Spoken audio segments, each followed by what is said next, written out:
Olá pessoal, bem-vindos à nossa aula sobre palavras de ligação ou em inglês link words. Nessa aula, no slide de hoje, nós vamos ver quais são essas palavras de ligação, o que elas são, para que elas servem. E aqui hoje nós vamos ver algumas das categorias, porque existem várias categorias de palavras de ligação. Então hoje nós vamos começar com 3 categorias e conforme nós vamos passando as aulas, nós vamos adicionando mais categorias, tá certo? Então vamos lá para a aula de hoje. Então, o que são as palavras de ligação? As palavras de ligação são nada mais nada menos do que palavras que realmente ligam orações, que ligam frases, que ligam uma frase a outra, fazendo com que a gente consiga ler o texto de forma fluida, de forma coerente, de forma que faça sentido. Porque se a gente não tivesse essas palavras, o nosso texto seriam só frases uma do lado da outra. Nós não conseguiríamos dar sequência a uma história, por exemplo. Na língua inglesa é possível usarmos termos de ligação entre orações, tornando a fala ou a escrita muito mais compreensível e menos fragmentada, porque sem essas palavras a gente não ia conseguir fazer um raciocínio lógico, acompanhar o leitor, induzir o leitor ou a pessoa que está nos ouvindo falar para o que a gente quer. Ia ficar muito confuso você falar várias frases sem não ter uma palavra que consiga ligar elas. Já já nós vamos ver um exemplo de como que ficaria isso.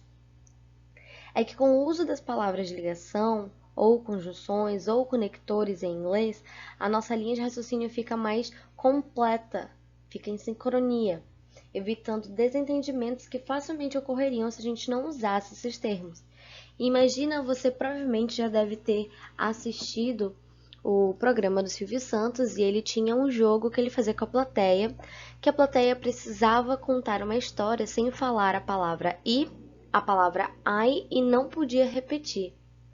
Então, imagina como era difícil que as pessoas contassem uma história sem a palavra e, aí, então e não pudesse repetir. Essas palavrinhas são palavras de ligação que a gente tem em português e nós também temos em inglês. Então, só nessa brincadeira nós conseguimos ver o quão difícil é escrever ou falar sem essas palavras. Quer ver só? Testa explicar alguma coisa sem essas palavras. Bom, e para que servem?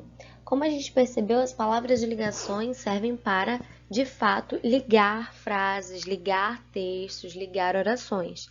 Para escrevermos um texto, primeiramente devemos pensar no conteúdo, certo? No que você vai escrever, se é uma história, se é um relatório. E aí você vai montando frases que você vai botar nesse texto.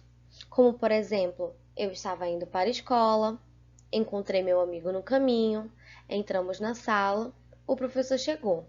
Aqui eu tenho 4 frases. Agora, como podemos juntar as frases e formar um parágrafo legível, que seja concluso, que seja coerente? É neste momento que precisamos das palavras de ligações, ou em inglês, como a gente chama, do link words. E aí, por exemplo, nós vamos escrever: eu estava indo para a escola e então encontrei meu amigo no caminho. Quando entramos na sala, logo o professor chegou. Então aí, no português, eu tenho as palavras de ligações que eu usei para ligar todas essas frases e fazer um parágrafo coerente que eu consiga ler de forma tranquila. Em inglês, ficaria mais ou menos assim: I was going to school, so I met my friend in the way. When we entered in the class, soon the teacher arrived. Então, aqui eu também tenho as palavras de ligação que ligaram as minhas frases, fazendo com que a minha fala e a minha escrita ficassem coerentes, que eu conseguisse ler de um jeito tranquilo, entender a mensagem que eu quero passar. Bom, e aí você deve se perguntar, mas quais tipos de palavras de ligação existem? Muitas. E são muitas mesmo. Existem várias categorias de palavras de ligação, existem vários tipos para várias categorias. Então, cada categoria tem aí no mínimo 5, 10 palavras que você pode usar. Claro, muitas dessas palavras são difíceis de serem usadas, são encontradas em textos mais específicos, ou são palavras que não se usam mais atualmente, que são consideradas antigas, mas existem muitas palavras. A gente vai focar no nosso período em palavras que a gente vai costumar ver mais em textos, em falas, tá bom? E existem de todos os tipos, existem de comparação, de adição, de subtração, de tempo, de certeza, de incerteza. Existem palavras e expressões que são usadas para iniciar textos, iniciar frases. Existem palavras que determinam condição, quando alguma coisa precisa acontecer para que outra aconteça. Explicação, consequência, oposição, causa e assim vai. Tem muitas categorias e dentro de cada categoria tem muitas opções de palavras também. É importante lembrar que cada palavra transmite um sentido, não uma tradução. Por quê? Dentro de uma categoria, é possível que a gente ache 3, 4 palavras que na tradução vai ter uma tradução igual ou parecida e que também vão ter um sentido parecido. E aí você vai poder escolher qual te agrada mais, qual tem um som mais legal, qual que você gosta para usar. A gente vai ver isso nos exemplos. Mas não é bom a gente ligar a uma palavra a uma tradução, porque algumas das frases nós conseguimos ler como se essa palavra fosse um fantasma, não tivesse tradução.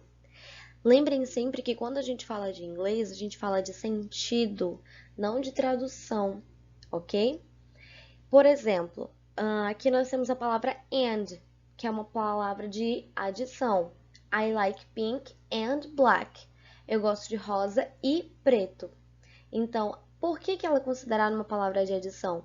Porque eu sempre vou adicionando mais opções. Eu gosto de rosa e de preto e de vermelho, então vou adicionando mais respostas, mais opções. Por isso ela é considerada uma palavra de adição, ok? Nós vamos ver já já mais palavras de adição.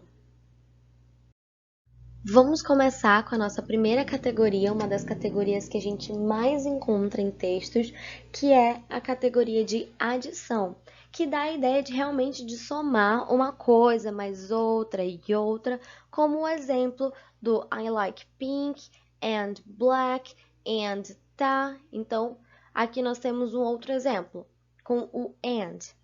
And she reminded us that's not his first time in the jail.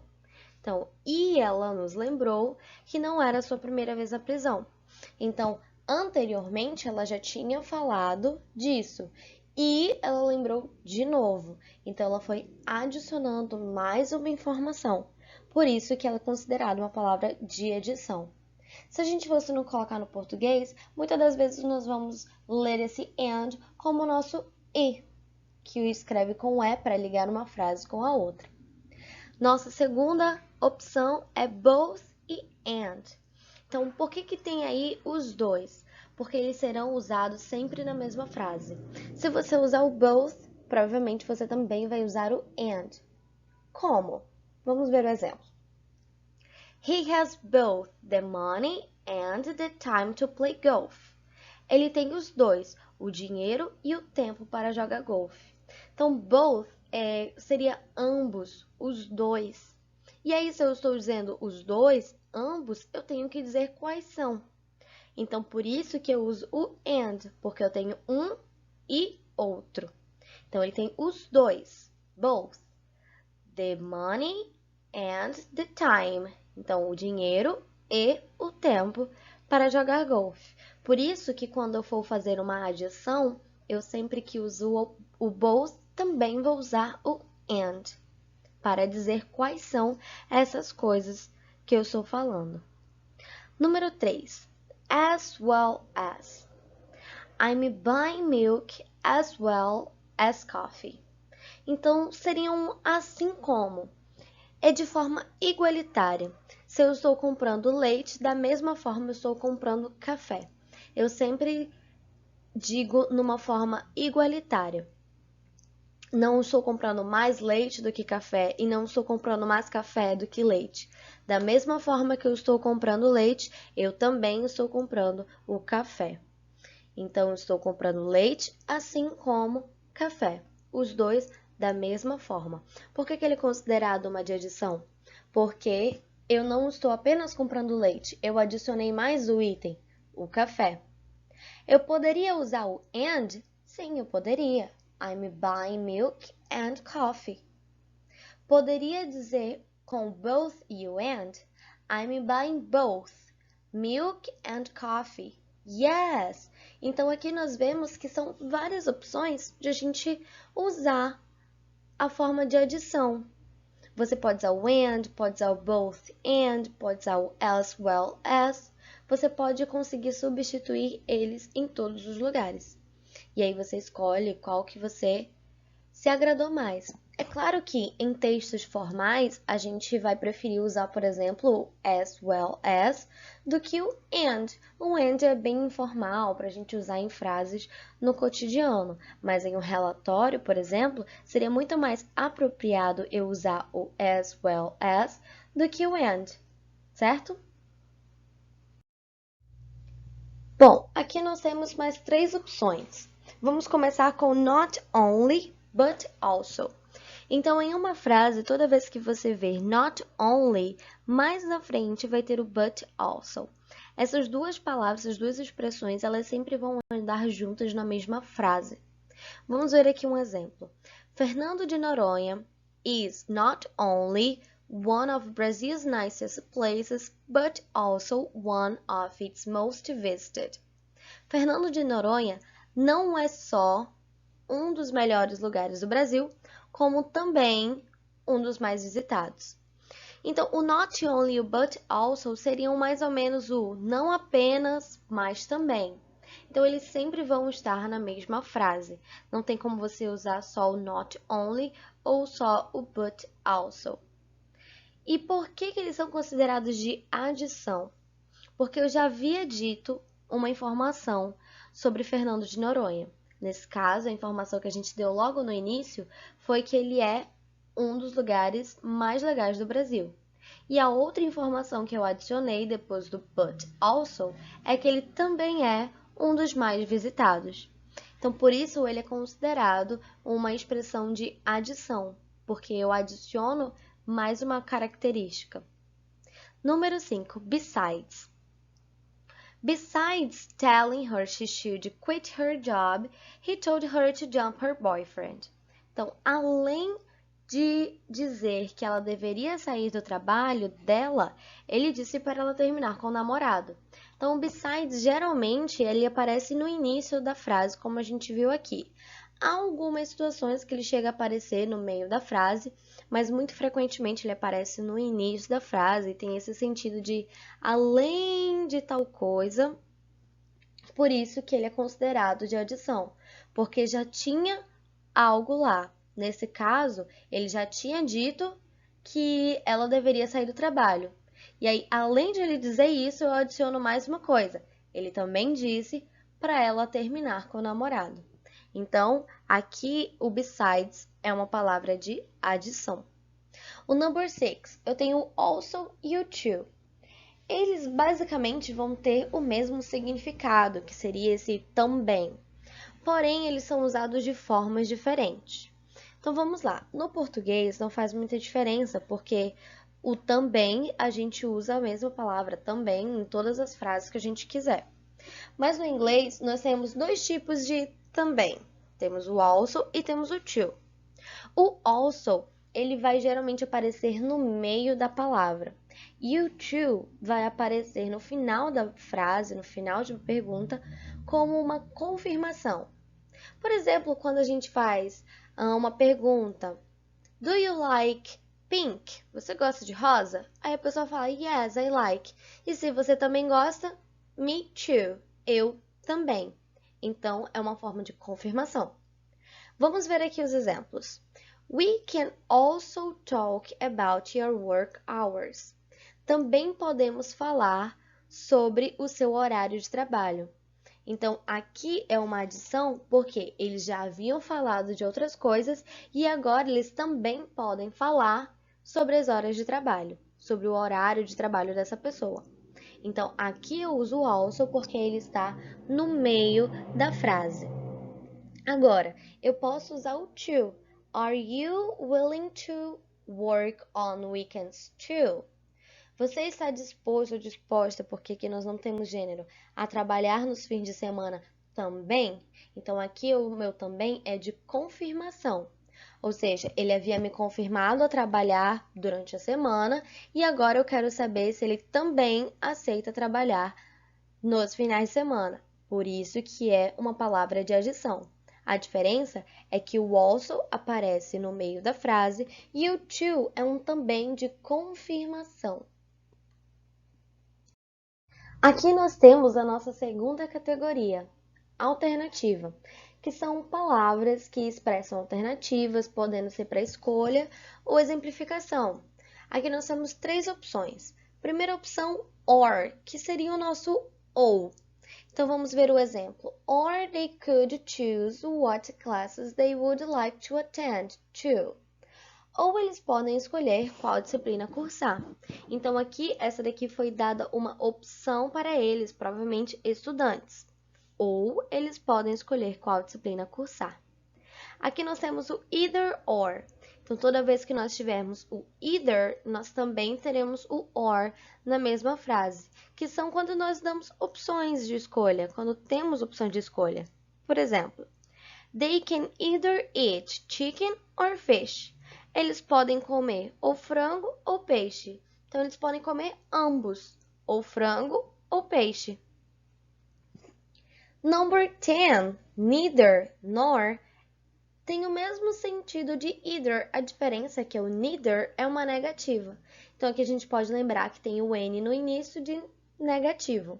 Exemplo, they can play neither soccer nor basketball. Ou seja, eles não podem jogar nem futebol, nem basquete. Então, é uma frase negativa. Apesar de o can estar can e não can't, o neither é que dá o sentido negativo nesta frase. E a nossa última categoria de hoje, a categoria de condição, que são palavras que expressam condição para que algo aconteça, geralmente depende de outra coisa, ou seja, uma condição para algo acontecer. Aqui nós temos o if. She will succeed if she studies. Ela irá ter sucesso se ela estudar. Então, esse if seria como o nosso se ela estudar.